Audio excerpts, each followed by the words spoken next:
তৃতীয় শ্রেণীর প্রিয় শিক্ষার্থী এস আলদার স্যার ইউটিউব চ্যানেল থেকে তোমাদের সবাইকে স্বাগতম। আজকে তোমাদের নতুন একটি ভিডিও নিয়ে এসেছি বাংলা মডেল প্রশ্ন সিলেবাস সহ 2025 সেট নম্বর 1 তৃতীয় শ্রেণী দ্বিতীয় পর্যায়ক্রমিক মূল্যায়ন সেট নম্বর 1, অর্থাৎ তোমাদের এই প্রশ্নটি দ্বিতীয় পর্যায়ক্রমিক মূল্যায়ন বাংলার প্রথম মডেল প্রশ্ন, যেটা হচ্ছে সেট নম্বর 1। আমি পর্যায়ক্রমে আরও বেশ কয়েকটি মডেল প্রশ্ন দেব তোমাদের। 30 মার্কের এই প্রশ্নটি হবে, 30 মার্কের প্রশ্ন বিশ্লেষণ সহ আমি সম্পূর্ণ সমাধান দেখাবো এই ভিডিওতে। কাজে তোমরা যারা এখনও আমার চ্যানেলটিকে সাবস্ক্রাইব করোনি তারা এখনই চ্যানেলটিকে সাবস্ক্রাইব করে বেল আইকনটি প্রেস করে দাও। তৃতীয় শ্রেণী দ্বিতীয় পর্যায়ক্রমিক মূল্যায়ন বাংলা, পূর্ণমান 30, সময় 60 মিনিট, সিলেবাস নম্বর বিভাজন নমুনা, প্রশ্নপত্র নম্বর 1।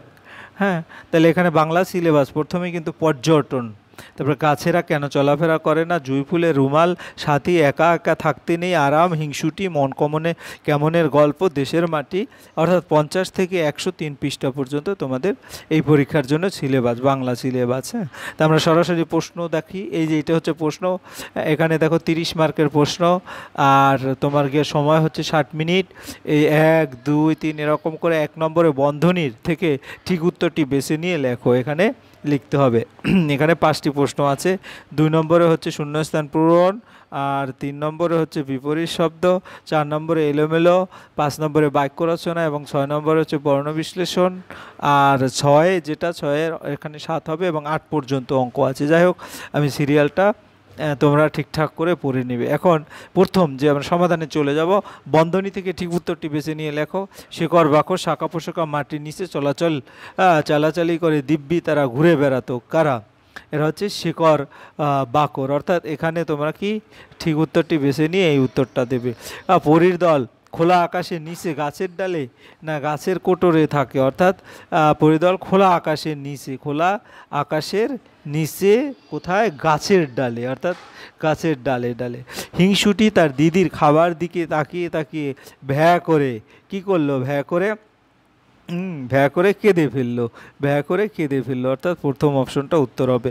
মাথায় সূর্য এসে সোনার রূপোর তামার কাঠি শোয়ায়, এখানে সোনার কাঠি শোয়ায়। তারপরে কবিতাটি ভোরবেলা রাত্রিবেলার কথা বলা হয়েছে, এখানে যে কবিতাটি সেটা নিয়ে ভোরবেলার কথা বলা হয়েছে। যাই হোক, এই হচ্ছে প্রথম প্রশ্নের। পরের প্রশ্নের উত্তর যেটা যদি দেখি, শূন্যস্থান পূরণ। জল কেটে এগিয়ে চলেছে কি? আমরা উত্তরগুলি যদি দেখি, জল কেটে এগিয়ে চলে অ্যাংরি। তারপর আজ সকাল থেকে একটি কচ্ছপ চলছে, 4 ধারে সেক্সটায়ার নিয়ে বসে ডিউক। তারপরে ড্যাশ খাওয়া যাক, রসগোল্লা খাওয়া যাক, পিঁপড়ের এখানে আসতে হলে প্রায় 200 জন মাইল সাঁতরে আসতে হবে ফুটছে। হঠাৎ আওয়াজ করে ডিউক আমাদের পেছনে ঝাঁপিয়ে পড়ে গেল। এরপর বিপরীত শব্দ ঘনর বিপরীত শব্দ হালকা। তারপরে তোমার কি হলো, দূরের বিপরীত শব্দ কাছে, আছে, নেই, ছোট, বড় এবং একদল একা। এরপরে যদি বলি এলোমেলো বর্ণ, এটা কি? এটা ডালগুলি, তারপরে শাখা পোশাকা, তারপরে উপকারী, তারপরে জিনিসপত্র, আর এটা হচ্ছে চলাফেরা। এভাবে করে তোমরা উত্তরগুলি ঠিকঠাক দিয়ে দেবে। এরপরে বাক্য রচনা যদি তোমাদের একটু বড় করে দেখাই, তা গাছগাছালি, বিভিন্ন গাছগাছালি থেকে মানুষ বিভিন্ন ধরনের ঔষধ পায়। তারপরে সহযোগিতা, সর্বদা একে অপরকে সহযোগিতা করা উচিত। অক্সিজেন ছাড়া প্রাণীরা বাঁচতে পারে না।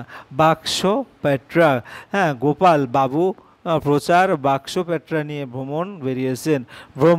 বাঙালিরা বরাবরই ভ্রমণ করতে ভালোবাসে। এবারে বর্ণ বিশ্লেষণ করো। বৃষ্টি, দেখো বৃ স ট রস্বই। তারপরে ক্লোরোফিল ক হসন্ত, অ ল ও র ভ রস্বই ল লয়ের নিচে, অর্থাৎ তোমরা ব্যঞ্জন বর্ণ যেগুলি তার নিচে হসন্ত দেবে অ। তারপরে সারাক্ষণ স আ, র আ, ক স ন সারাক্ষণ।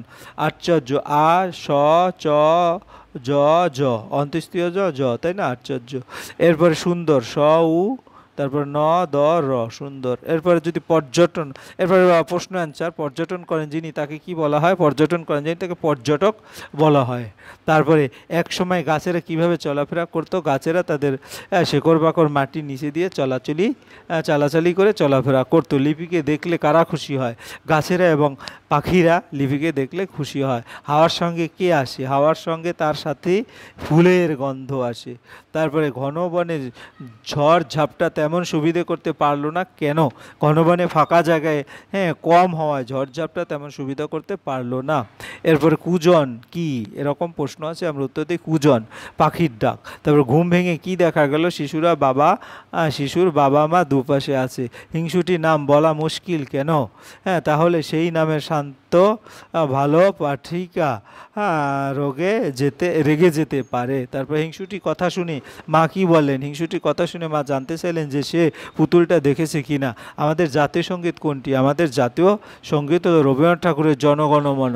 তোমার দেশ কোনটি? আমাদের দেশ ভারত। তারপরে যারা পর্যটনে বেরিয়েছেন তাদের হাবভাব, সাজ পোশাক, চলাফেরা কীভাবে কবিতাটি ধরা পড়েছে?